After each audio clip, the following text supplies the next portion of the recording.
You are listening to Brand Me, Alex Merced, with me, Alex Merced. On this show, we'll be talking about the ins and outs of branding and how to empower yourself by defining yourself. We'll talk about the tools, the methods, the strategies, so that way you can take a brand to achieve your goals in your personal life, your professional life, in all of your life. If you need help implementing these ideas and using these tools to achieve your goals, contact Alex Merced to be your branding coach by heading over to mercedbranding.com. Hey everybody, this is Alex Merced and you're listening to Brand Me Merced. And basically this episode we're going to talk about sort of continue the story. So again, the story so far, I started out that concert promotions outfit, fashioning the music while I was in college. During the same time, I started a hobby retail store, the Gamers Lounge. But eventually I graduated, and after I graduated, I moved to New York City. And I kind of had to reinvent myself. So one of the first things I did is I ended up getting a internship at a fashion company, a footwear company by the name of Shane and Sean, run by Shane and Sean Ward. It was a pretty great experience, a pretty great company with a pretty great product. A little bit of, just so you know, familiar with the company was run by Shane and Sean Ward. Okay, and the two were football players for the University of Michigan, if I'm correct.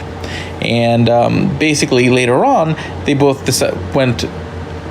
Shane went into design and became a designer, and Sean went into business, did some time as a day trader, and eventually they too decided to combine their efforts into starting a business together in designing footwear. And one of the things that really kind of brought them to the map was their original brand, Detney, because they were both now living in New York, but they were from Detroit. So Detroit, NY. And part of the reason they did that, I think, was to kind of, create that relationship to the brand DKNY, Donna Karan, New York. So the idea is you just have that sort of same appearance, the same sort of alliteration. Again, I never sat there and chatted about sort of how that brand came to be, but that's sort of the impression that I got. I'm trying to create that sort of same association in fashion. Now, basically, one of the things that they were sort of pioneers of is trying to create sort of, a lot of times comfortable footwear requires you to put a lot of padding on the shoe, and it makes, like, a lot of sneakers, they're comfortable, but they're not like the sexiest, sleekest looking shoes. So what they did is that they created these sort of a special way of doing the sole of the shoe that basically made the shoe really, and then also a lining of the shoe. It's almost like having a pillow as a lining of the shoe that made the shoe much more comfortable without necessarily a lot of the bulk. And it was actually really comfortable. I definitely really, just to this day, still enjoy my Detney Shane and Sean shoes whenever I get to bust them out from the shoes I bought and acquired during my time there, plus the pair I got as an intern, which is still my favorite pair of shoes ever. Unfortunately, the original pair I had has since worn out and seen the end of its days. But essentially what happened is later on they decide to create another brand and target an even higher price point audience, and this brand would be named after them, Shane and Sean. And you can see that the branding of it, it was thought through in the sense that the coloring was gold on black, very high end looking, very sleek looking. The shoe designs were even very sleek, very stylish. Some of those shoes were really cool. They opened up sort of a flagship store in Soho, New York, sort of a very iconic fashion area. And the store itself had a very high-end look in selling that high-end product. The idea is that, say, you can have high-end shoes, you can have sexy shoes that are also comfortable, and those shoes were comfortable. So, point being is that, again, they had a unique value proposition in comfort, but the thing is that what made it extra unique is that they were offering comfort in a class that oftentimes that wasn't something that was included in the barrage of other features. So oftentimes in very high-end, sleek footwear, you're being offered sort of a very classy look. You're being offered a very high-end product, but it was more about the aesthetic of the shoe than necessarily the comfort of the shoe. This was sort of giving you both, giving you sort of a sexy high heel shoe that isn't uncomfortable to wear. It still looks just as classy as equivalently priced shoes and higher priced shoes. So it was fun working with them because this allowed me to kind of appreciate a lot of these aspects of branding of the way they marketed themselves. Because oftentimes, you're not thinking, two ex-college football players as sort of the heads of sort of a fashion empire per se, but they did a really good job of marketing themselves as sort of this jet set, these pair of jet set brothers traveling the world, hanging out with cool people, doing cool things. They had a PR company that made sure they always got photos with the right people at the right times. It was really kind of cool to see how all of that worked. And again, it just shows the importance of sort of knowing what your market is, in the sense that, their goal, a goal of that would be to get your photo in something like page 6 being a very important part in a very important piece in a publication that people who look towards fashion read. Literally, it's on page 6. But if I'm trying to sell, let's say, science telescopes, I wouldn't care if it shows up in a photo and someone's in the background of a photo on page 6. Because the people who are reading page 6 are looking for science telescopes. So it's also, knowing what your product is, knowing sort of what publications they read, and making sure that you somehow get in there. It doesn't have to be necessarily always buying an ad.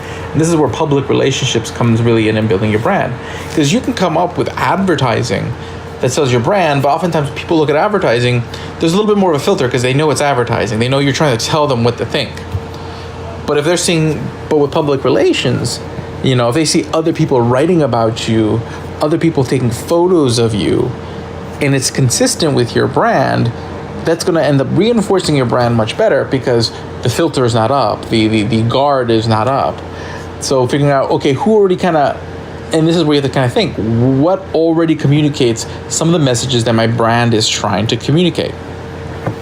So in this case, in a future project, we'll talk about more of my political involvement. So let's say in the libertarian community. So in that case, I would necessarily want photos with figures that people already kind of see as sort of stalwarts within the libertarian community. So the question is identifying those figures and thinking, how can I get photos with them? And photos in situations that are credible, not just maybe a photo because I got my book signed by somebody, but photos that show that I have a relationship that gives me credibility in that brand, that libertarian brand. That's something that you think about when you're creating your brand. And then basically the congruency of the image that people see of you with that brand. And again, we'll get more into my personal brand later on. There's other aspects of that go into how I shape my personal brand, but that's sort of the takeaway here.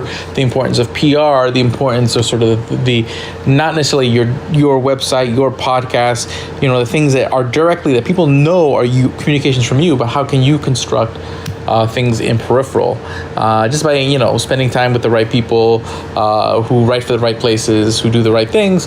That when that somehow you will appear in their tweets, you will appear in their photos, you will appear in their blog posts. So other people then tie your brand to their brand, and there is congruency between the two brands. So hopefully you guys found that interesting. My name is Alex Merced.